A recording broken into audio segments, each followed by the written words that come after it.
We are here. It's 9 o'clock. Russillo is here. We already taped an hour earlier this afternoon. You can go watch it on my YouTube channel. Me, Van Russillo. We covered the Lakers, and that's coming up later in this podcast too. Russillo, I was all excited to talk about what a great basketball weekend this was, and then a damper in that Milwaukee Indiana game. It looked like Dame. I assume he tore his Achilles. We've seen enough of these now to think that that's probably what it looked like. It wasn't great, and it really feels like we are now at the finish line of this Milwaukee era. So we'll start with the Dame piece because it's just been star-crossed really since the moment he showed up in Milwaukee. He's in his mid-30s. He's a small guard, tough to come back anyway.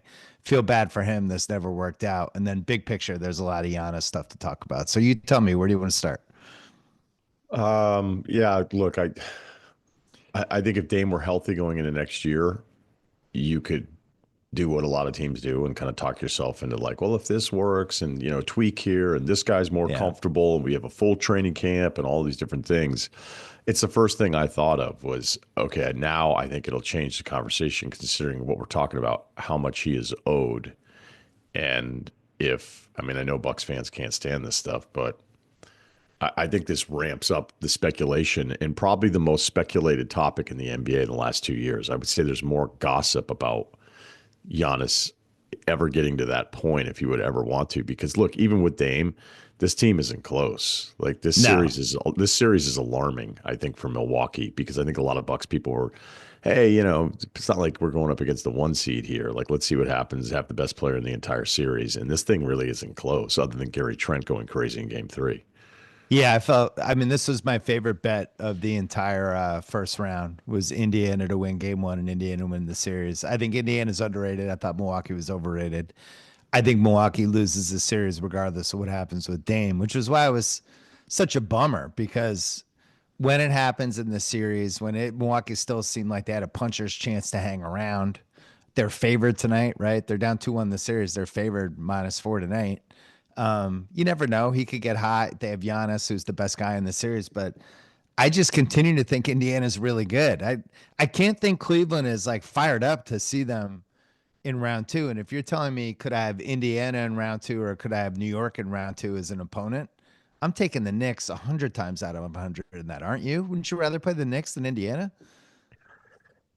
Yeah, I still think the Brunson, especially with today, the reminder of like, I think that high level stuff as far as the scoring, it's still better than anything the Pacers can offer. But, last year the Pacers got to the Eastern Conference Finals because of their offense and because other teams were injured.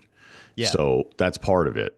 And, despite them being competitive in the Eastern Conference Finals against Boston last year in some of those games, those are really good games. And I think all of this stuff, the truth is told in those last 2, 3 minutes of these tight playoff games. Like we see it time and time again where you go, okay, well, this is really where, we separate the men from the boys. But their defense was a mess. And so I think going into the series, one of the things that was undersold was, after the All-Star break, there's a Pacers team that went 20-9. They were eighth in the NBA on defense. Yeah. Milwaukee, who couldn't quite figure it out the entire time, had a nice record after the All-Star break, but they were 16th on defense. And, I look at tonight's game, and at one point, Milwaukee shooting 43% from the floor. They're 13 of 30 on threes, 43%. They're +2 in free throw makes. Rebounds about even. They were 4 less than the Pacers team. They only had 7 turnovers, and they were down 22 points. Yeah. So you run through that and you go, oh, they're probably in it, or they're at least winning, and they were down Right. 22. So I think this Pacers team, I'm with you. This team, I'm not going to pick them against Cleveland, but they changed. It felt like they changed. They morphed into something far more serious, and they play like 11 guys, which I'm really curious to see what Carlisle is going to do.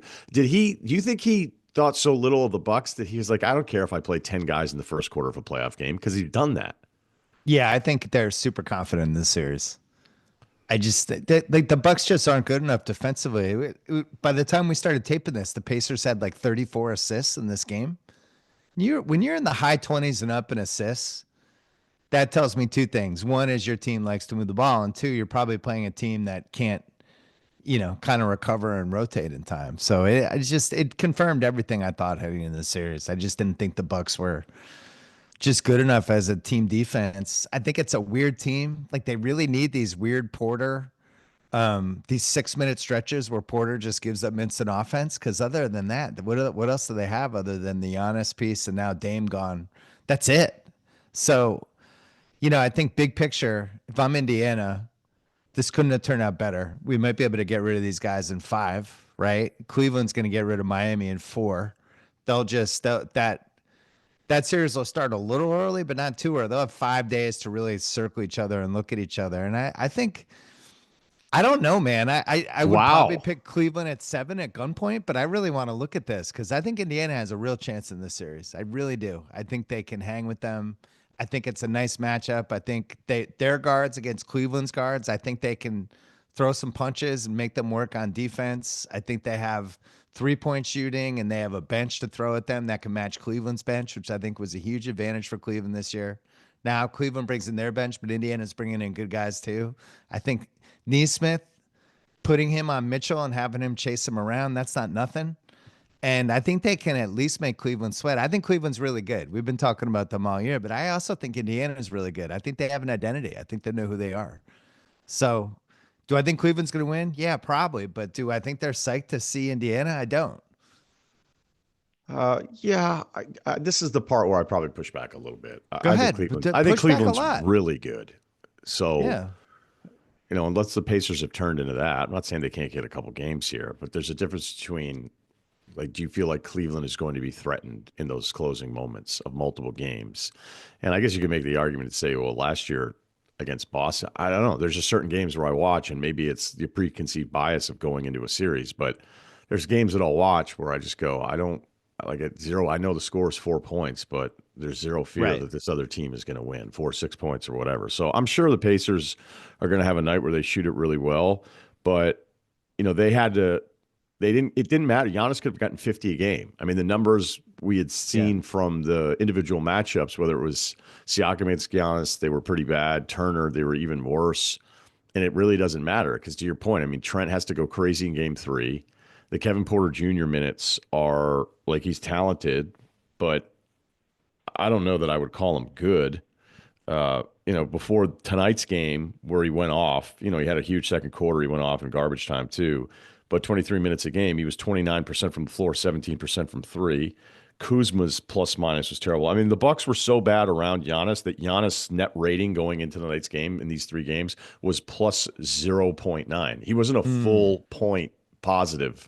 That's how bad everybody else was around him. So, you could say the same as Miami is zero threat, and you never really feel all that threatened. I'm going to be surprised if it goes 7. I would be against Cleveland, and that's more about what I think Cleveland is capable of and building towards this moment. If you're looking last 25 regular season, Cleveland was 7th net rating and Indiana was 9th. The Indiana stats, basically for the last 2/3 of the season, they were a top 8 team pretty consistently. And that was why I just couldn't believe the Indianapolis Milwaukee stuff. I thought they were clearly a better team. And even if you spotted, like you said, if you spotted Giannis 38 and 17 every game, I still think Indiana wins the series. Let's uh let's go But I big picture. Oh, go Well, ahead. I just think there's at least like Jokic is the factor of game 4. Like that's the part of the Milwaukee conversation leading into it. It's like, what if that guy goes nuts? And Right. I think that's what happened in game 4 for Denver because there was a lot from the guys around him that I didn't like, but I can't wait to Jokic talk about that game. was just spectacular again. But there's just not enough, and the fall off is so bad. I mean, even Bobby Portis, you're like, hey, he could have a game. Yeah, maybe he went for 28 in one game, and he goes for 4 in the next, and that's Bobby Portis. Right. So Milwaukee wins the 21 title. They lose to Boston in 7 the next year in round 2. They lose to Miami in round 1, one of your favorite round 1 series ever, the Jimmy Butler series. They lose to Indiana last year in round 1, have some injuries. They lose to round 1 this year. They've had 3 coaches. They had that Dame trade that turns out part disaster to begin with, and then he gets hurt and makes it kind of a full disaster. If you're looking back at the last 2 years, the assets they gave up, they're in real trouble with draft picks, which I think they even could have started talking about on the broadcast. They don't have their pick this year. You wanted Like, that. like no, I mean, it's so much bleaker than just, oh man, our second best guy is probably out next season, and we don't have a bunch of assets coming in, they have a swap with New Orleans in 26. That's New Orleans' call, right? So start there. Their That's the Jrue 27 trade, pick, right? Yeah. yeah, their 27 pick goes to New Orleans. Their 28 and 30 picks are swaps with Portland. That's Portland's call. And I think one of them then becomes the 28 pick, then becomes a second swap with Washington. So they get the third worst pick that year. And then their 29 first goes to Portland. So they don't have their pick the next 5 years. So when you think about like, oh, they're going to trade Giannis, blow it up, and rebuild, they can't rebuild because they don't have their picks. This is an even worse situation than Brooklyn. So whatever they do, they almost have to like stay competitive in whatever trade they get back. And I was looking at the teams that were the possibilities. I hate doing this, but why not? Um, and it's Houston, I think, has to be a consideration because Houston could make a 4-for-1 with picks, get Giannis, keep a couple guys, and be really good. Brooklyn has been the rumored one, but I don't know if Brooklyn can give them enough picks back that they could still stay competitive. OKC has to be mentioned. There's a Knicks trade with Towns and pick Anunoby or Bridges for Giannis, like something like that. That I don't think is realistic. And then Cerruti's Orlando Magic. I think those would be the 5 teams, right? And they're not giving up Paolo for Giannis, I don't think.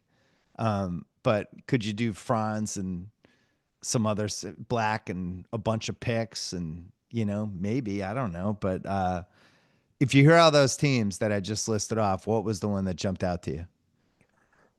If Houston gets bounced in the first round, I pushed back on you when you started bringing up the Durant stuff after game one, just because it's just you and I doing our back and forth. But I don't know that you Yeah. were wrong. There was another piece I read this morning that was basically hit on the exact same thing. Like they had to get game three without Jimmy Butler. And the offense continues to be terrible. Even with Jalen Green's huge night in game two. The problem is he's your number one option offensively, and you don't quite know. Like your number one option, like even if it's not super efficient, you're still supposed to get like 25 because you're just going to get so many opportunities. Your usage rate is going to be so high. Right. Even that felt like Van Vliet. So look, they've done a Well, really good you job. forgot Şengün was a little Tobias Harris in that game 3. It was like, hey, it's Şengün. Yeah, I didn't realize you were still here. I thought you left. because I do think he's done a good job in like seeing how he's being played, where he's reminding him he can stretch, like I wouldn't say stretch the floor, but stretch the paint. Maybe is the nice way of putting it, where it's like you have the touch to be able to kind of pull up if Draymond's going to play you in the restricted area. I think there have been times I've actually been impressed looking at Şengün, kind of reading how they defend him. Anyway, none of that's really that important, but as good of a job as they've done, as much as we all like the roster, we talk about it all year long and how exciting it is. They have too many guys. Like Reed Shepherd not playing at all for a team that needs offense speaks to like, do you really know what you have with Jabari? What's the contract situation there? The Jalen Green thing they had to get creative with. Yeah. Şengün is probably a guy just based on the size part of it. Tari, is he better than Jabari? Would you rather have him? Would you rather have a man than any of these guys? I mean, Cam Whitmore doesn't even play. Like So who would you keep? Who, if you're trying to get Giannis and you're obviously keeping Thompson? I think that's the one guy where like we're never trading him. Sorry. Can we get Giannis? Can we get Thompson? Pretty much everybody else is a conversation, I think. So why don't you rank? Would you rather get rid of? I understand you're saying no to Amen, even though I think the limitations in his offensive game, when we argued about this months ago, I'm I not taking can't a do victory it. lap. No, I'm not No, talking I about mean, trading him. if I'm he's not. not, if it's like he has to be in the trade or we're not trading Giannis, that's a different conversation. But I'm trying to do this while keeping Thompson. Yeah, Thompson's one. I think I'd still rather hold out hope for Jabari because of his shooting. I still like Jabari. Yeah.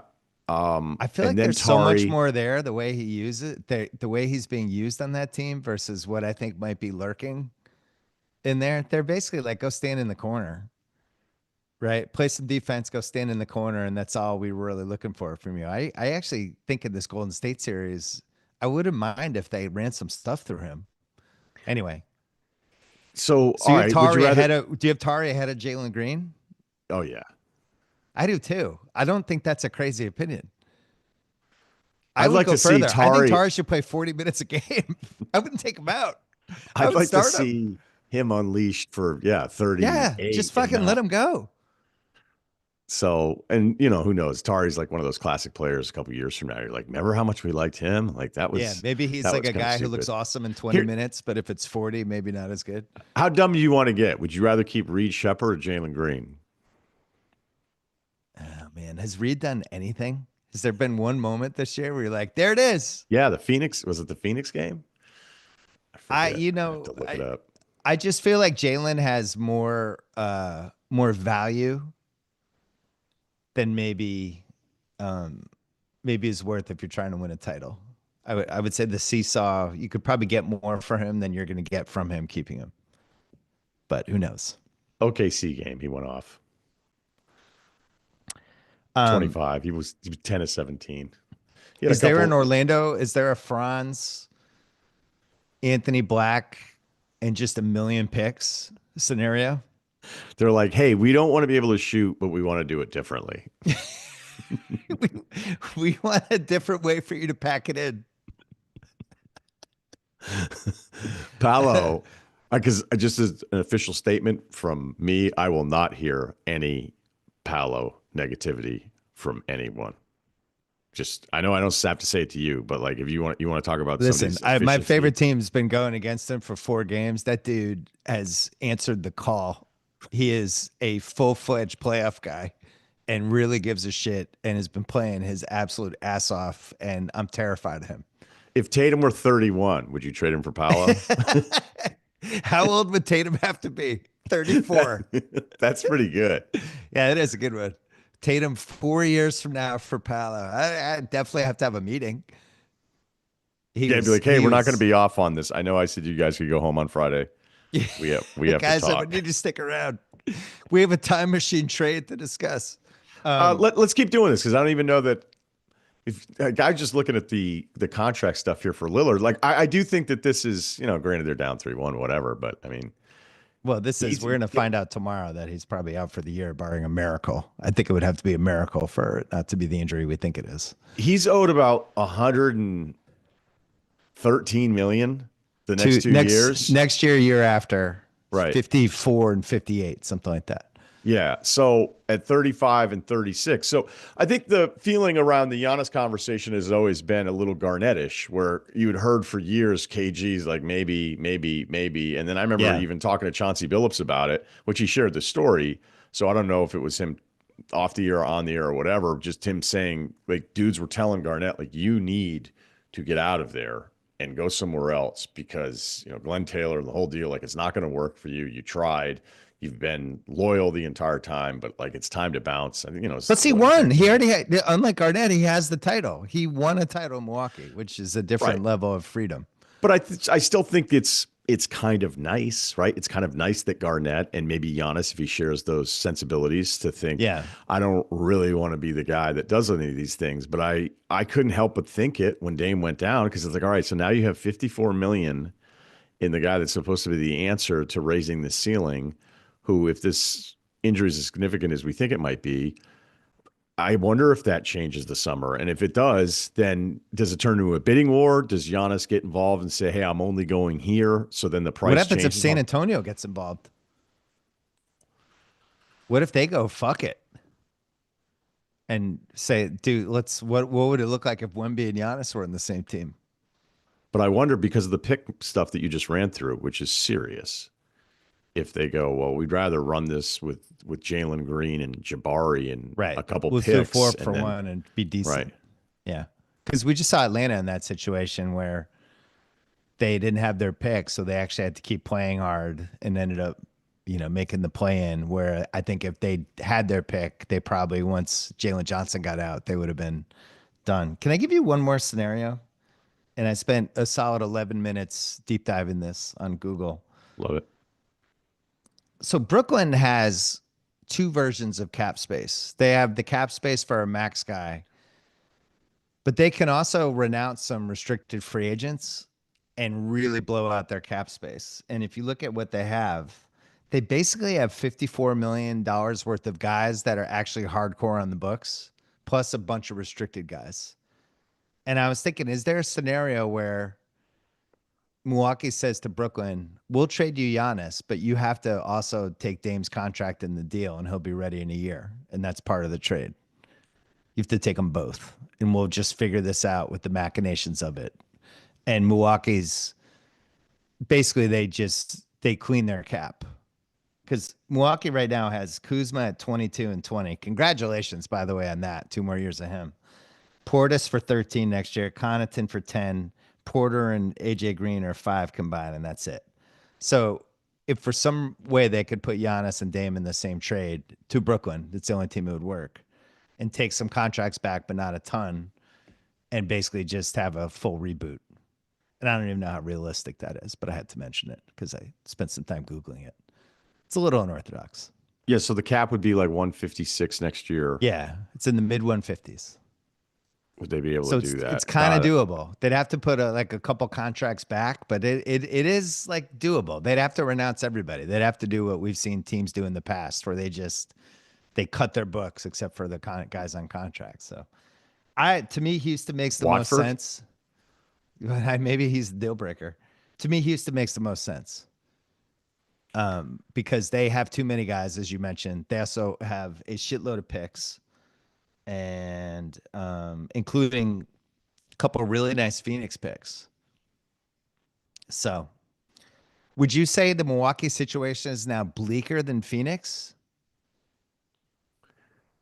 Um, no, because they still have the best player by, despite how much I seem to like Booker more than everybody else, you're still talking about Giannis probably being the second best player in the world.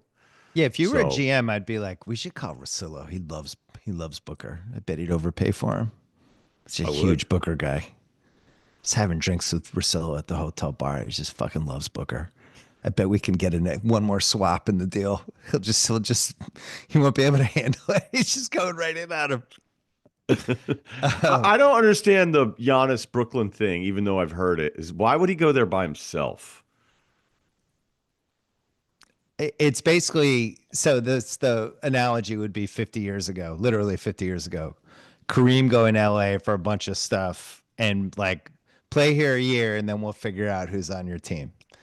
I think would be the idea. But then you lose another Giannis here.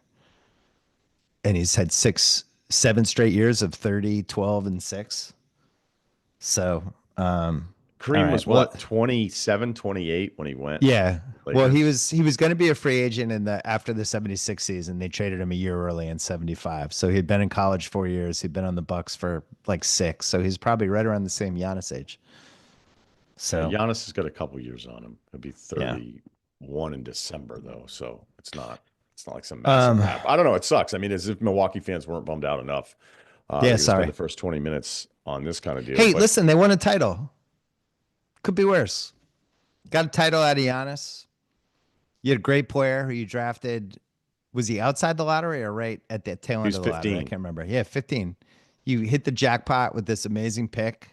You had a lot of good games, and now, unfortunately, this is how the NBA works. I I was Well, thinking, look, I'm game for like talk me into why it's gonna get better. yeah, As soon as Dame went down, it's the first thing I thought of was, yeah. okay, this may change the summer. I mean, I don't know, but you have to ask. We're gonna take a break for the podcast. Keep going on YouTube and talk about our 2 favorite guys. All right, Russillo. You want to go Curry or you want to go Jokic? Where do you want to go? I'll let you choose your own adventure for this part of the podcast. I was thinking about it the other day. Who are your 5 favorite athletes in your lifetime? Non-Boston? No, just give me. I don't know if I'll get to 5, but like give me the 5 in order. Right? Bird's 1, Bird. Man, Esposito I've had so 2. many. I mean, we've had some good ones in Boston. Ortiz has to be in there. Bobby Orr has to be in there, even though I barely remember his prime. Brady. I really love Gronk. Gronk was like everything I wanted from just somebody passing through my life for 10 years and as a football player. He was great. But non-Boston, Curry and Jokic are way up there for me with Jordan and Bernard King. I loved. I really loved Walter Payton for some reason No, as a kid. I think that's normal as a kid because I think Yeah. Well, it's that, not like he was on TV all the time, but I just loved him. I loved his football cards. I loved the clips. I was just always like wanted him to win, and of course he beat the Pats. and he was awesome. Had a cool nickname. Yeah. Mine's Barkley. There'll Yeah, never your be anybody. Barkley's one. There'll never be anybody that touches Barkley. Chris Mullin's number two because of the St. John stuff. And again, this is being young and being impressionable. I would say Mm. that 86 Sox season, especially being like a little league pitcher and seeing Clemens, especially that first half, and being that into it, being a total newt, just a nerd of a kid, like keeping score of games and stuff and just I've riding out that renounced Clemens. Yeah. yeah, well, that's fine, but Clemens is probably the last childhood thing, unless I wanted to go Walter Berry, but that's probably Oh, a so bit of a mine was Fred stretch. Lynn for a child. Fred Lynn was my favorite Red Sox player growing up. Okay, he was. Yeah, because for the Red Sox, like I did love Mo Vaughn, but at that point I was starting to like phase out of it, start talking to girls. You're like, all right, maybe I'm not going to worship another dude this much. But what I'm saying is I think Steph is it's top five for me. It Wow. really is. He's more so than any Celtic. Yeah. Um, I don't know that there's anybody. I mean, maybe it's Brady, but again, I kind of cared more about Brady than I cared about the Patriots towards the end of it.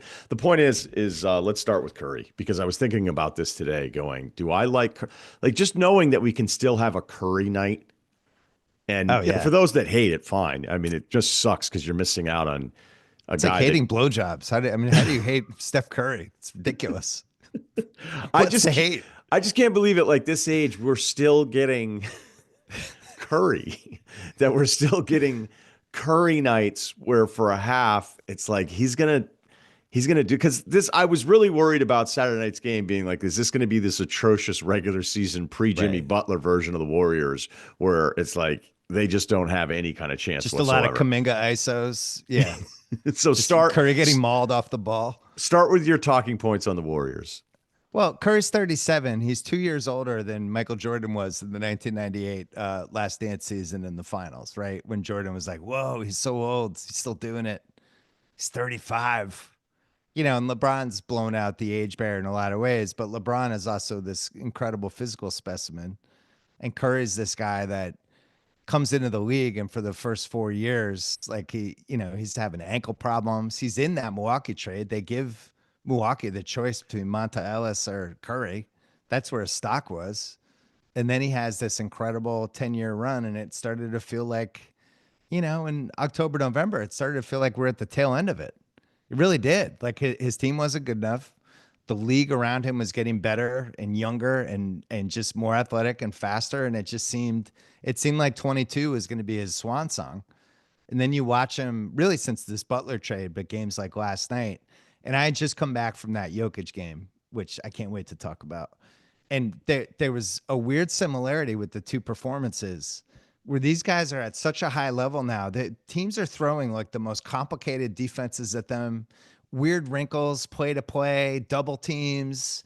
They're banging them. They're doing everything possible to throw them off. And they just have such command of the offense now and what they want to do and when to pick their spots and the sense of like, the game's kind of slipping right. I got to take over the game right here for like 3 minutes, right? Jokic has the exact same thing. And even though those guys are completely different players, watching how they orchestrate the game and insert themselves in the right spots, I thought he was so good last night. That third quarter he had last night was unbelievable. And Jokic's third quarter was even better. Jokic had 16 points and 8 rebounds in the third quarter yesterday against the Clippers. It just fucking annihilated them. But for Curry to do that against that Houston team with the length they have with those wings, the guys they can throw at them, all the ways they were guarding him, and the fact that they didn't have Jimmy, And then the other thing is Gary Payton won the game for them down the stretch. And you think like their 22 lineup. Now Wiggins is in there. Moody's in the Wiggins spot, I guess. But that was basically their 22 lineup. Peyton, Wiggins, Draymond, Curry, and who am I forgetting? Clay. Clay. And Buddy Hield in the Clay spot. So you had the facsimile Clay, you had the facsimile Wiggins, but basically that they were super small down this. Did you think they were going to be able to get away going that small? That was Houston's like small, offense small. Yeah, I think I was always worried about it, but then you watch Houston's offense go through these stretches, and you're like, even if Golden State's getting stuck or Curry's missing some of these desperation shots, because I thought he had to get more desperate in some of the shots that he was making in game two, or Yeah. excuse me, game one, when they won game one, then game three. So it felt like there was a couple more like, are you kidding me moments? But his control of this game and leading those Gary Payton cuts where you just start to see. I mean, we even saw it somewhat in game three of Detroit where Cade started realizing like if two are staying with me off of everything, then Duren has to be ready to catch.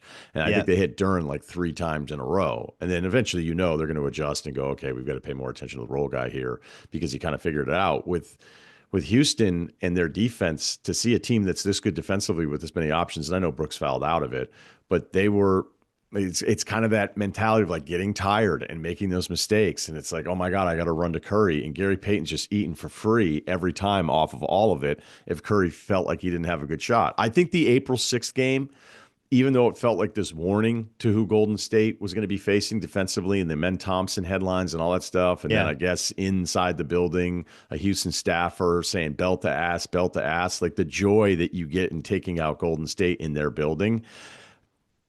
It may have been a blessing in disguise for Golden State and Curry because I felt like his shot aggressiveness, not from where he would be taking it. Because Durant's talked about this, and I remember when he explained it, it was really great. He was like, look, I noticed that this is the way they were handling something off of any kind of ball screen. So I knew I had to be like getting into my shot off of the catch because he couldn't close. Because if I waited, I gave him time to recover.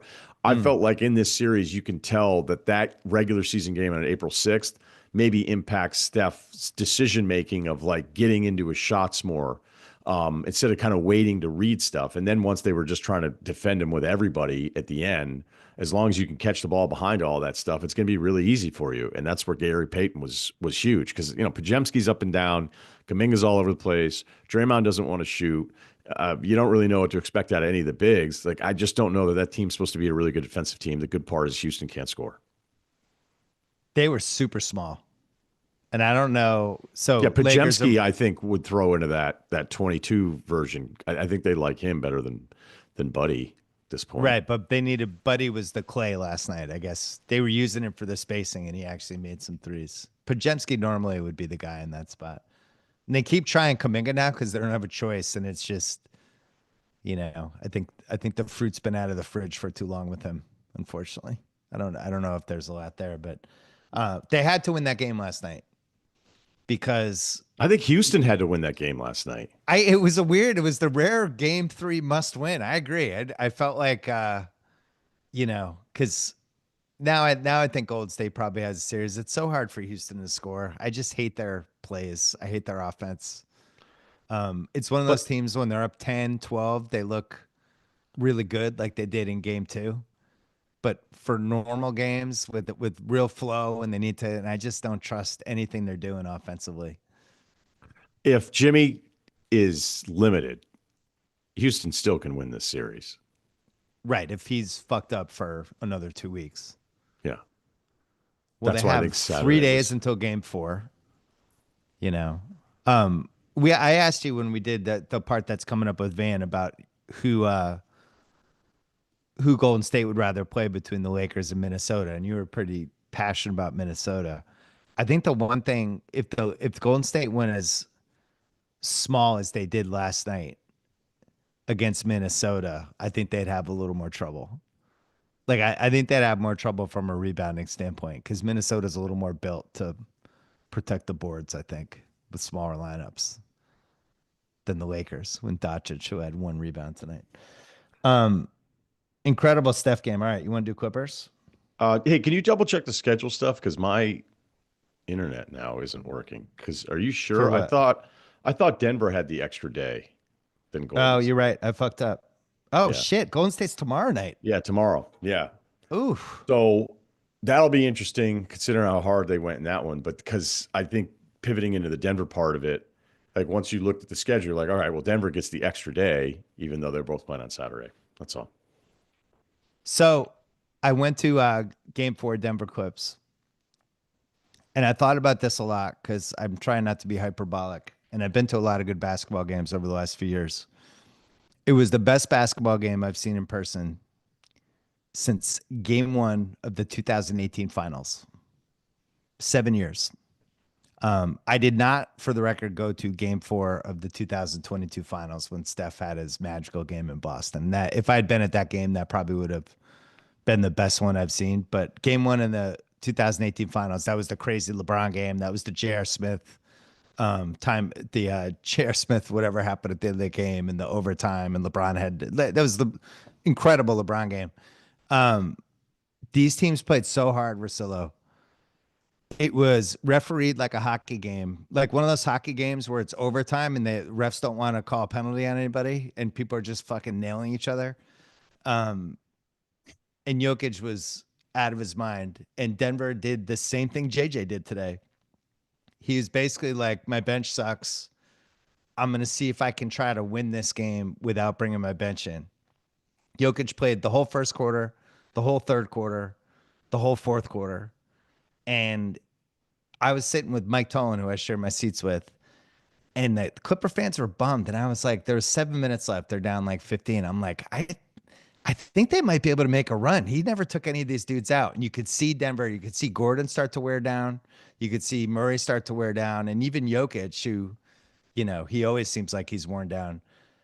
Clippers make the big run. Crowd went crazy. And the ending was like nothing I've ever seen. So it was a spectacular basketball game. What stood out to you? That this Clippers team, where I really like their matchups against what Denver has as far as options defensively, they had 65 points through three quarters. So, I mean, it's a 20-point game. And you knew he was going to keep everybody in because of the extra day. And they come all the way back to make it 99-99. It was 97-96. So that was their first Took the lead. lead. Kawhi missed two big shots in the last minute that I think probably win them the game if he makes either of them, and he missed them. I'm probably a little too biased about it just because I thought the Clippers were going to win this series, and now I don't know because I'd expect Denver at home. I still think they're winning. I do too. I felt better about them through the four games than I have Denver. And I think there are some similarities in the way Curry's like, okay, this is what they did to you last time, and this is how they try to double you, and these are the things like I need to avoid. And if I have a little bit more of a window, have a quicker trigger here. I thought Jokic had a quicker trigger in this game, the quickest of any of the games, because I mean, it just didn't take enough shots in game three. We talked about it at the end of game three, going, or maybe we talked about it in game two, and then I talked about it in game three, whatever, it's the same stuff. But just that to ask him, oh yeah, it was because of the Westbrook pass, right? Hey, do you think there was ever any hesitation? And you were like, absolutely not, because that's the way he sees the game, and he knows in that moment it's the right play, even if you're like, am I sure I want to do this with Westbrook?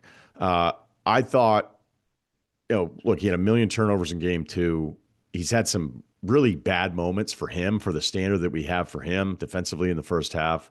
He also, just as an aside, as much as I love watching him play, the fact that he thinks he gets to talk to the ref every time, and it's not as nasty as Luka, so Luka's always going to get more shit, but it is consistent. It is as consistent where he has to check in with those dudes every single time, which I also think speaks to something that's really funny about this idea that he'll just retire in 2 years because he likes horses and has an accent. Anybody that's this competitive, no way. Like, I just don't know that he's in a hurry. It's so to get funny away. you said that. Right. I said that yesterday watching the game. First of all, he was a maniac. Right. So when I see that, I'm like, so this guy's going to retire because he's just There's over no this? way. So the stuff he was doing, first of all, he coaches the team now. Remember, like Bill Russell was the player coach in the late 60s? Well, I think we've seen LeBron. Coaches the Nuggets now on the court. He tells people where to go. There was this one moment at the end of a quarter when the Clippers were inbounding under the basket, and Jokic just goes to the bench and calls for DeAndre Jordan, brings him off the bench and puts him under the basket where he wants him to be for the inbound pass. But he's telling everybody what to do at all times. He's basically making the meals. He's cutting the food for everybody and he's feeding them. And it was, I was saying last night, it's the highest level I've seen somebody to go to in person since that LeBron 2018 game and the LeBron 2012 game in Boston. Like the stuff that he's doing, how great he is in all these different ways. It's unbelievable. And you always feel like he's going to make a play. Doesn't matter how you defend him. If you're doubling him, he finds the right guy. He's doing everything. Porter was making threes last night, but it was just awesome to watch. And then you think it's going to be a blowout. And then Kawhi is like, you know what? Fuck it. and just takes over the game for like 6 minutes, and even did the thing where he takes the steal at midcourt from Murray, where he does the thing where he's like, I'm going to take the ball. Is that the ball? I'm just going to take Jamal. I'm just going to take the ball from you now. And he just took it. Um, it was just awesome. It was such a high level game. And I can't tell you how physical it was. I don't know how it translated on TV, but this was like this was like game 7 hockey, like bodies flying, people ramming into each other, people like, pulling each other backwards and over. And it was so fucking good. It was like, these are two really, really, really high level teams. I think either of these teams could go a couple rounds. Versus OKC, it gets tough for Denver, no bench. Clippers, I think, have a better chance. But I will say the Clippers stumbled into one thing, Russillo. They went that small lineup, which they'd been hesitant to do with all the shooters, because they always had Dunn out there, or Derek Jones, but there was always one guy where Denver was like, "Go ahead, we're gonna give you that Well, one in that's the been corner. Dunn's role Take this it, whole yeah. time. All right. Just keep firing away. We're good." So finally, the Clippers said, "We're gonna put all our shooters out. We're gonna play this weird zone, and we're trying to fuck you up with it," and it worked. And they fucked Denver up for 3-4 minutes, and then finally Jokic shifted to try to attack Bogdanovich. He shifted his fucking computer brain just figured it out. He's like, doop, doop, doop, doop, doop, doop, doop, doop, That's exactly what happened. Yeah, and then he I could goes, see. he's like, right here, I will go to this right spot, and this will be how I fuck up the zone. Um, and so eventually he figured it out. But I think they're going to have to play that lineup, is my point, because they need offense. They can't have Dunn out there just bricking threes. Yeah, when it was 96-95, that's a 30-9 run by LA. And I'm with you. Like the zone felt like it was fucking him up on the catches a little bit. It's easier to kind of help to him. I think LA's been really consistent that they don't want to send hard doubles. They want to send the second defender when he's going into his move, unless Zubac has gotten to the point where he can keep him really far away on the catch. But at 97 apiece, like the move that he makes when it looks like it's a little Dirkish, in that Dirk was always The three crazy. twirl, Yeah. the triple twirl, Right. triple axle. And you're thinking, is this actually going to be good? Like is this even going to be a good look? Forget if it goes in. Is this going to be a good look? And then he makes, I don't know what the hell's going on with his free throws right now, but yeah, look, I mean, that's why he's the best player in the world, and he figured out a way to do it. They played 6 guys, sort of. Watson played 13 minutes, so they went all in on this one, and then they had to play like the full 48 because they blow this 20-point lead. So Right. He thought he could finish the game with like 7 minutes left in the fourth quarter and sit those guys. There was one thing that happened.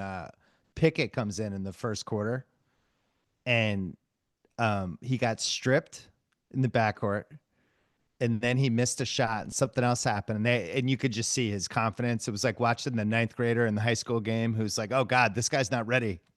So they pulled him out. They went to timeout, and the Nuggets were like consoling him on the bench, like, yo, keep your head up. It was like, that's how bad it was. So I think they realized then, all right, we can't play this guy. DJ played in the first half, and then the other one who played was Watson, but they were basically 5 guys and somehow avoided foul trouble. The other guy who was awesome was Gordon. He was possessed. He was like going after Kawhi, and the big picture thing I saw from them yesterday, because I really felt like, I don't know if you agree, after game 3, that team was ready to go either way. And you could have told me they were going to roll over in game 4 and maybe get knocked out in 5 or 6. And that was it. And it was a fucked up season, and they lost their coach and GM and the whole thing. And they didn't have it. Or you could have told me, they're actually going to fight because they won the championship 2 years ago and they have some real pride. They came out with like real pride. They were like, we're not going down this way. We're throwing haymakers, and we're ready to fight you guys to keep this, especially Jokic. And that was the difference. And I didn't know they had it in them. I got to be honest. Yeah, I don't think I thought that well, look, I think anybody that watches Jokic and loves him as much as I would think anybody who's a ball knower and appreciative of said ball, it's kind of, we'd already talked about it with the Giannis stuff, is like, can that guy, can he do enough to keep you in a couple of these games? And then who knows what happens the last couple of minutes. And I mean, it doesn't really feel like that game was that kind of game because they were up 20 in the whole thing. And I'm totally with you. Chanchar coming out there, and I'm like, what is going on? Pickett felt I forgot about that. Yeah, he had 2 minutes. Like in every DeAndre Jordan minute, I'm like, I mean, it felt like they were playing 3 guys going, who else in the playoffs would these guys be playing for? And I know like there's some hope that Pickett can be something, but he was just swallowed up, and just Lost it. didn't know what. And now if you're on the Nuggets, you're like, where are we getting any carryover minutes at the end of the third or start of the fourth? And it's like, we don't have it. We don't have it. We have the extra day and everything will be fine. But, this is, I think, why we yell so loud about Jokic being MVP, because I'm really surprised considering the options the Clippers have and the options the Denver Nuggets do not have, that this is a 2-2 series with Denver going home. And we got to mention, I mean, there's some, I hate to do it. It's the cliche, but the Clippers in the playoffs, like this is just them. This series is 2-2. They blow game one, which we did a pod after that game. We were like, they should have won that game. That was stupid. Then they lose this game at the buzzer, basically. This ties into they moved to 1979. They've had 9 first round exits, 5 second round exits, and 1 West Finals. And that's it. They've never won a series in less than 5 games. They have a bunch of playoff terrible memories. And what was different yesterday, and Mike and I were sitting there. We were watching Ballmer at one point in the fourth quarter when they were coming back, and it was so loud. I mean, it's like it's a top 4 atmosphere. Like that into it, I'm telling you, it's top 4 atmosphere in the league right now. But the way how the fans are on top, it gets super loud. Like you can really, it affects the game. Can you give us the And other three just for, Boston definitely, historical? Okay. MSG definitely, and I think OKC gets really, really loud, like to the point that your head hurts. I would say those would be my 3. Golden State used to. I haven't really felt the Chase Center. I don't think the Chase Center probably has it in quite the same way. But we looked over at Ballmer, and it honestly looked like he was having an orgasm. He was it was just like he spent all this money building this building, hoping the Clippers were going to be good. He goes in on Kawhi, that crazy extension you and I never would have allowed him to do if we were conciliaries, right? We would have thrown our bodies in front of that. Keeps Harden, we would have thrown our bodies in front of that, and just had this amazing, amazing playoff game. There's celebrities everywhere. Bob Iger sitting next to Michael Eisner. How about that? Those 2 guys sharing the tickets. But everywhere, and it felt like a Laker game. There was real energy, and it was great, and it was an awesome, awesome basketball game. And we're like, wow, Ballmer did it, man. This is it. This was like would have been like the dream to have a playoff game that was as good as this. But Jokic is going to be the enduring memory for me for that game. He's just so incredible. And we've talked about him all the time, but the level he went to in that game yesterday and how competitive he was, you're right. This guy's playing until he's 40. You can't turn that off. Like he's a psychopath. He was Question. screaming at everybody. You seem horny tonight. I love basketball this weekend. It was great. It was Yeah. until the Dame thing was a bummer, but I thought Curry, That, Jokic, yeah, that makes sense. that Lakers Minnesota game, which we talk about later in the podcast, and what Ant was able to do against those guys. This is like what an incredible run for the league right now. Don't you think? Like this is one of the best 24-hour stretches the league's had in a while. Yeah, Clay Travis. How about tweeting about the ratings? Get Bobby Burack on that one. Look, I realize group economics wasn't a great Jersey idea either. I just think that the ratings thing, no one's going to care because they're going to say we're in the tank for the NBA. But if you look at any neutral conversation about this, the beginning was really bad. It was also going up against the Dodgers and Yankees World Series and another presidential election that had And some the NFL. coverage. Yeah. And then the NFL, and the ratings have been really good. And they did some historical stuff the first couple of weekends. And like, look, man, you want to tell me football's more popular? I concede that. Yeah.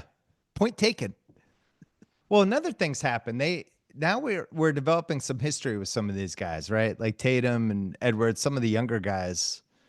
It's a little familiarity now. Cleveland maybe will get there. People know who SGA is. Casual fans, I think, know who he is. So The I Luka think it's in a Lakers little thing better shape. too. I mean, but Yeah, that's the godsend. I'll admit, when I saw the first weekend playoff numbers and where some of that stuff was, I was like, holy shit. Like I was surprised. And I think there's a lot of rating stuff that you can play some tricks with, but I just felt like the start of this season, it was turning into this massive victory lap for a bad, I mean, it wasn't even a quarter. So the less they can go against football, the better the league's going to be, and that's the thing they need to figure out, how they can shift the schedule a couple weeks here and there just so they can avoid it, and that's it. yeah, The but football's going to do this Christmas thing because it's about family. So that's That good. is true. For the people who have kids, Big it's big going to be great family news. league. So who do you think wins Clippers Denver? Who would you have? I'm going to stay Clippers because I still like their options. I am a little worried about the Harden game that may be looming because we haven't really gotten it.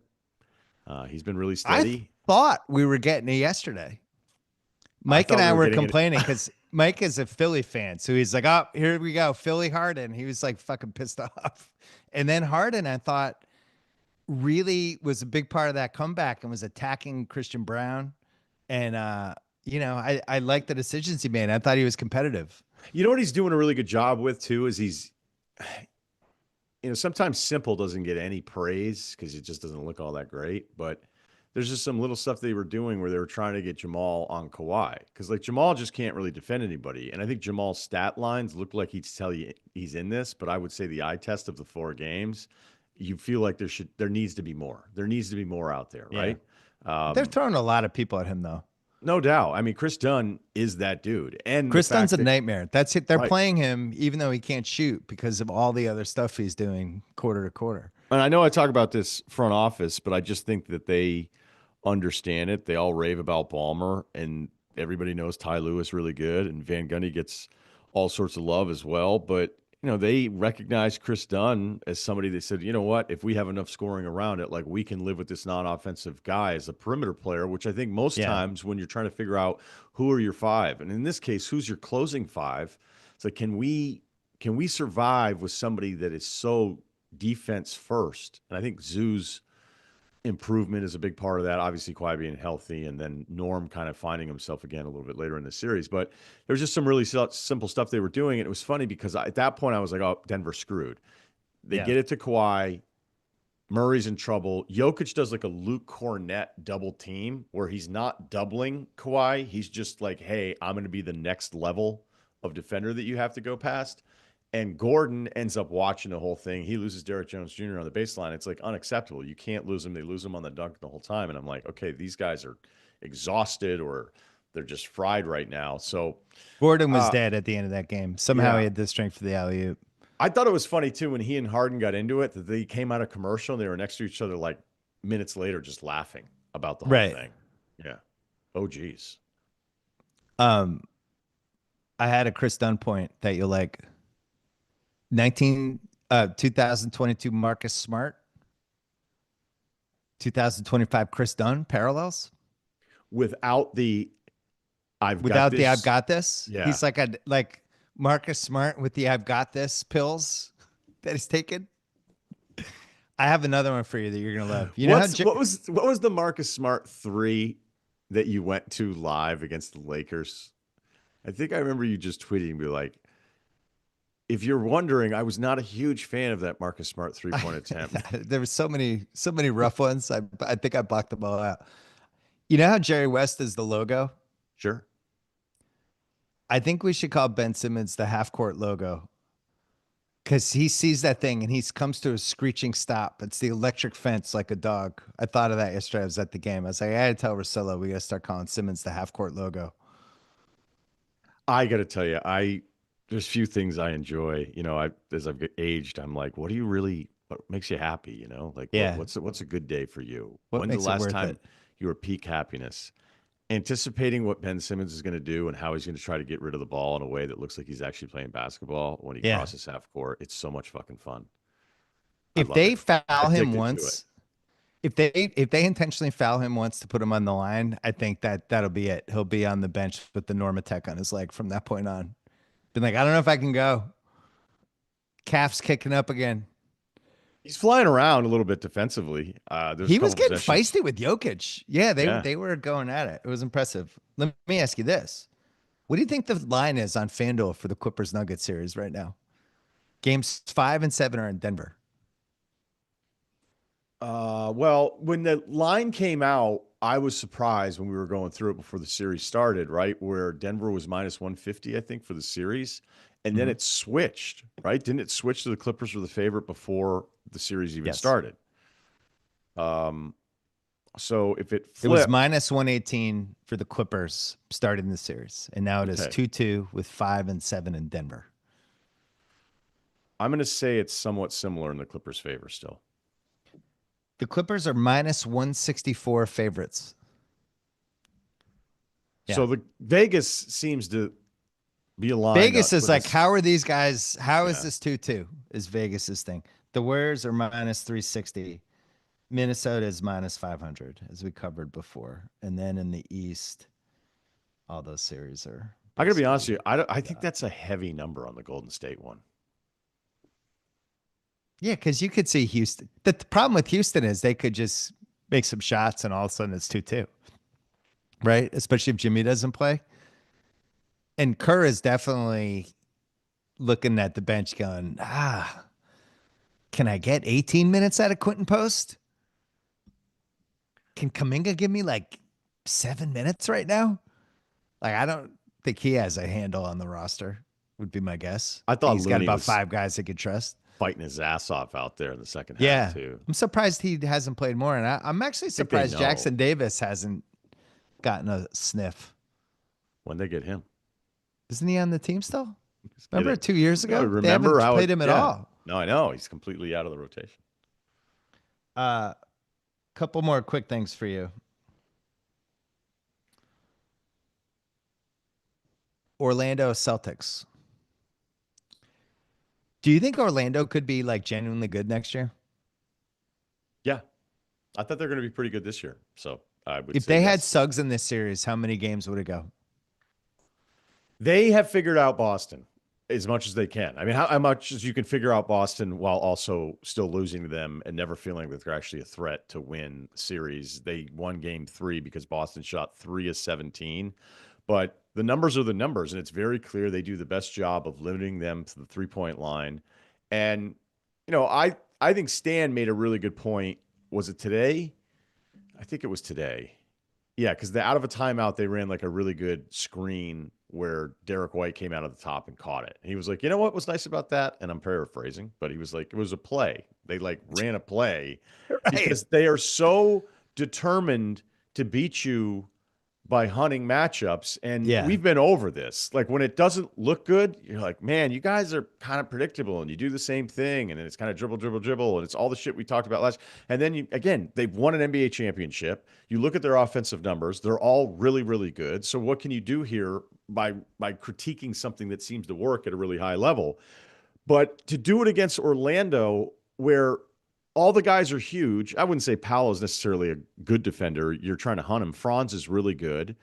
Anthony Black is really good. You could probably attack Cole Anthony a lot of different places, but it's a good defensive team. So are they getting Boston to be like, sure, cool, switch, do whatever you want, like, but you're not going to beat us up the way other teams like just can't do anything with you because we have a lot of size and we have kind of a defensive first mentality, and they've limited it to the 3-point line. So if they had Suggs, I think they'd get 2 games against Boston. Yeah, I agree. Well, there's something they did in the last game that my dad was all fired up about. Orlando in the game they won. They were crashing the boards, right? They ended up with, I'm looking it up, 15 offensive rebounds in game 3. And they were sending 3, 4 guys to the boards on every shot, sometimes 4, because they weren't worried about the Celtics running off a rebound because the Celtics are so deliberate at this point. They were like, let's use that against them. We don't have to worry about like how the Lakers, they'll send LeBron almost like a wide receiver down the court, like for those long Luka passes. Orlando's like, we know you guys aren't going to do that. You guys want to walk the ball up, so we're just going to crash the boards. And I thought it was one of the reasons Boston lost the game. They never adjusted to it. Boston wasn't like playing with any pace. I also think, if you don't think Jrue Holiday is like massively important to the Celtics, you have to watch these last 2 games because in these crunch times when he's not out there, you really feel it. Like I trust him other than Tatum. I trust him the most on anyone on the Celtics. And he's always in the right spots. He's always going to get one big rebound. He's going to make one defensive play. He'll hit a 3 in the corner. Like you just know he's going to do stuff. And I just felt like they really missed him the last 2 games. But Orlando was a guy short. I think Black, something's there with Black. I like what I've seen from him. I think you have him, you have Suggs, you signed Ty Jerome, Paolo another year. I think Wendell Carter has shown that in a playoff series, he can play with some physicality and some toughness that I think really matters, in some of these 7 gamers. So that the pieces are there. I could see us going over locks in October with House, right? Like Orlando, 49.5 over. I think this is the year, blah, blah, blah. Um, it's a good, they're going to lose the series, but I think it's a good outcome for them. I'd argue the drives from Franz and Paolo are better than the drives from Tatum and Jalen. Mm. I don't know what the points per shot is on this stuff, but it just feels, or maybe I'm just more impressed with them. I mean, Franz had a drive today where he like drives right. On He brings into Zingas? the paint from the side, and then he like, yeah, I think it was against Porzingis. He You just couldn't has even he's had believe. a couple drives on Porzingis where he made it look like Porzingis was like 6'2". He's used Yeah, Porzingis' height against him. It's been impressive. the field goal percentage for Paolo on the drives, like he's fifth in the NBA right now in the playoffs on drives, but I don't think this is actually sort of the new stats here. Maybe I'm getting a little carried away with it. The no Drew part of it, clearly that worked really well against Paolo in game one. You missed Tatum in the other game that they win. So maybe it's Well, like, all the other right, problem is when you go 8 for 32 in every playoff game, you're probably not going to win a playoff series. Like Orlando just can't shoot. no, if KCP could shoot and they had Suggs, I don't always love the Wendell stuff. I know he had some moments there in game three, Mm. but I think he should be a backup for a team that's good in the playoffs and not your Mm. starting five. Knicks Detroit. Before we go, any takeaways? Uh, boy, Incredible Towns game. That's like one of the great Towns games in a while, and he even capped it off with a dumb foul at the end when he got the 5th foul out of nowhere. And I was like, "Come on, Towns, you might go to OT. You're gonna have 5 fouls." But I thought he was awesome. yeah, he's really responded since the end of game two. Super aggressive coming out in game three. And, he had 8 in the fourth quarter, and Brunson had 15 in the fourth quarter. So if you're going to get those guys scoring at will, that's going to be a better option than whatever the 1-2 punch is for Detroit. I've been more impressed with Detroit, though, than I expect. Just being in these games and fighting through it and having moments where it looks like it's going to be over, especially after game one, where game one felt like a real lesson. Like, hey, just so you understand, there's a level to this and fun little Yeah. third quarter, but we're going to put a 21 nothing stretch on you and close it out. And then for them to come back and respond and win game two at that place. So I feel like Detroit's growing up quite a bit in this. I usually think it's one of the most overrated things ever of like, hey, get in there, get some playoff experience. A lot of times I'm like, what? And then cost yourself a lottery pick for what? For getting your ass kicked by a higher Yeah. seed and all this stuff. It's This one of my feels, stances you're stomping on right now. I've heard you say it. You said it to me 20 years ago. I I think know. I We've been laughed at arguing you. about it for 2 decades. You called into the show in 2003, and I'm like, what are you? I'm like, if the Celtics can just get in there, get some experience. I No, just I think think this it's would be huge for valuable. Brandon Hunter. I think So, yeah. uh, it is one of your tenants. I normally tell you you're wrong. I think it absolutely applies to this case of Detroit. And that's not what you want. You don't want a moral victory because you feel like you're really, really close here. The problem is that you have to have Dennis match whatever the number 2 guy is for the Knicks, and that's just not going Well, to it gets happen. worse than that because you're basically living and dying with Hardaway and Malik Beasley, which is fine in the regular season when you're trying to go like 46 and 36, but you're actually trying to win a playoff game and match baskets. You know, it's you can feel the talent No, difference. But the fact Towns made a couple 29 footers in this game that swung the game. I actually thought Detroit probably should have won this game when you consider the timing of the Brunson injury, the fact that it felt like Detroit was pulling away, the crowd was crazy. I'm sure Detroit's got to be kicking themselves. And by the way, Cade had a wide open 14-footer at the end. Everybody was talking about whether Hart fouled Hardaway or not in the corner. And by the way, when a game's that physical, that I'm not good with that deciding the game when you've let everything go the whole game. They got the shot they wanted. Cade was really good all game and got a really nice open 14-footer and he missed it. Yeah, they didn't even run a switch or a screen to try to get into something else. They kind of went No. early, which I'm wondering if that's. I'm not criticizing it. I just was surprised. Seemed like all right, they'll probably figure out some sort of thing, but maybe they were afraid of bringing the second guy in, and now Cade's going up against two. That's usually what will be happening. Is that we don't want to use a screen here, even though it's going up against OG, because even when they've screened OG off of him, I think just OG's recovery has been really really good in some of the Cade attempts that I've looked at. I really like when they use OG to attack Cade, but you don't know what you're going to get with OG all the time offensively. But that's something I think I've liked the times that they've done it, and I didn't see a lot of that Would you today. ever not have OG guarding Cade? Yeah, Like well, it's I have so many issues with Tibbs in this series and especially the game today, and that's the one I just can't. I would just have OG on Cade the entire game. I'm pretty sure he is the primary assignment Bridges was through on much him of a this. lot today in that game. There's some stuff Tibbs does. Like I don't understand why Brunson brings the ball up every time.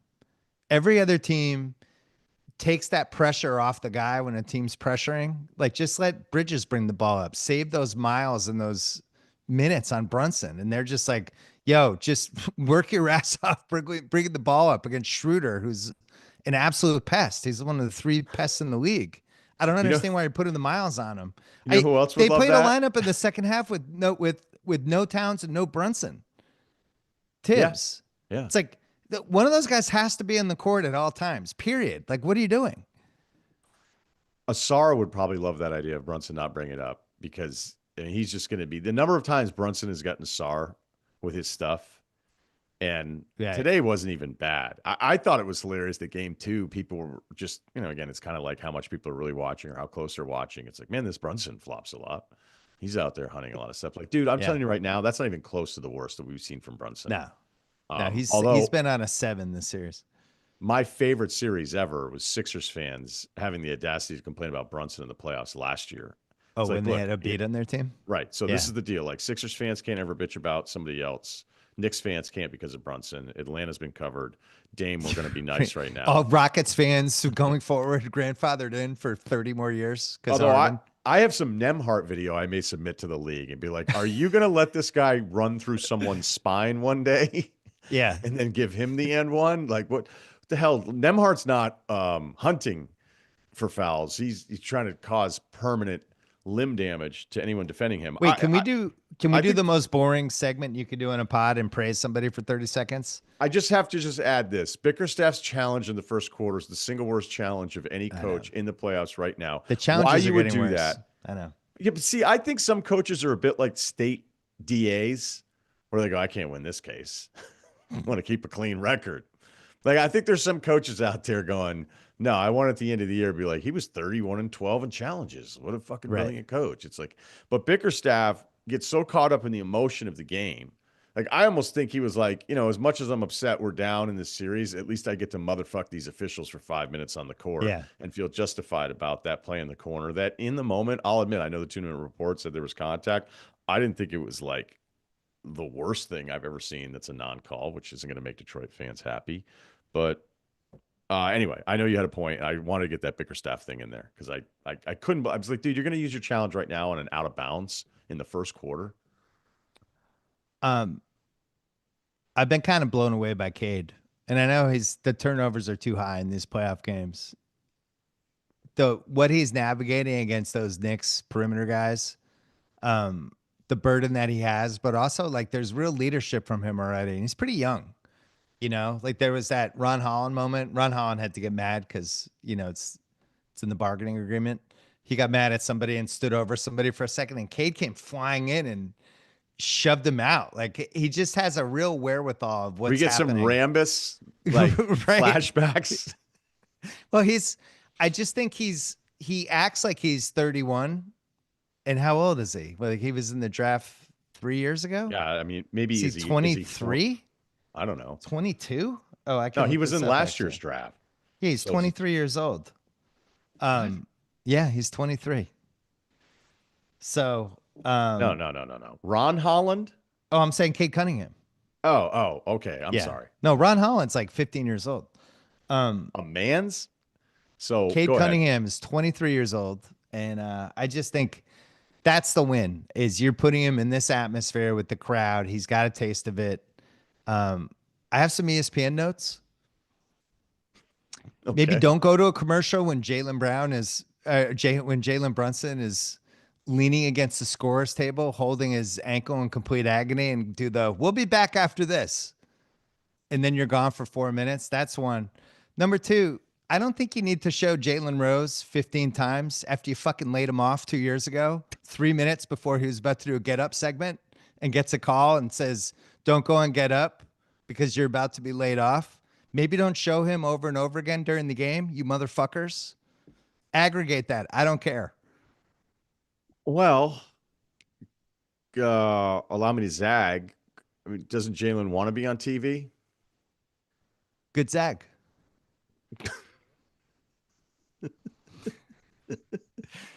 Maybe there's truth in both sides. Hey, there's Jalen Rose. We completely blindsided him 2 years ago after he did 15 years of great work for our company. He seems happy. Just classic. Just can't get over that place. We avoided too. Like when Jalen Brunson goes down, tries to stand up, falls back down. I was like, okay, there's one. Like I just assumed there's two big ones coming. They're gonna potentially alter the course of history. And then Ant goes down today when LeBron rolls up on him like it's a football The play. And again, Solomon Hill reverse. it was a totally clean play by LeBron. There's nothing dirty about that whatsoever. It's the playoffs. The guy's diving on the ground. If he doesn't go for it, then it's Cam Newton in the Super Bowl, and people are going to hate on him there. I didn't think there's anything. You have a look in your face that you think it maybe was a little on the edge. I don't. No, it was exactly the same play as the Solomon Hill play. Right. Okay. All right. Do you think it was the same play as the Marcus Smart Curry play? I never like when anyone dives at the ball when they're going into somebody's legs. But in that one, that seemed pretty fluky. Ant was putting his foot back to plant right as LeBron was diving. I didn't feel like there's any ill intent at all.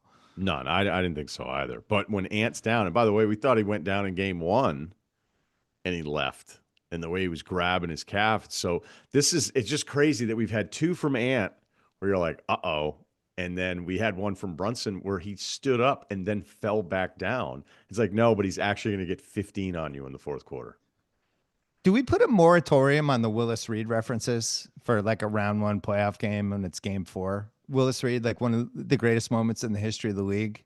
And by the way, his hip muscle was completely torn off his body and he got shot up with a horse tranquilizer just to drag his leg around for like 2 jump shots. I just feel like that should be kind of put in the safe. I think you're right. We're not allowed to compare things to that. I would do horse tranquilizers once, but that's it. But that's it. That's all I would do. I wouldn't want to get used to it. All right. I think we hit everything because we have the rest of the pod with Van that you can hear right after this break on the podcast. For the YouTube audience, we are going to say goodbye. Russillo, enjoy all the hoops this week. I'll see you now that you're the new Lakers Diane Cannon. I'll probably see you at the Laker game on Tuesday. There's a chance I could be there, yeah. Yeah. All right. I mean, Ant in person. Can't pass it up. Ant, LeBron, and Luka all in person. I've heard of all of those guys. Jackson Hayes. Yeah. No one has a higher usage motherfucking refs than that guy. He gets it in those 2.5 minute shifts. Right. He's got to get it all done. Yeah. Good to see you, Russillo. See you next week. Thanks.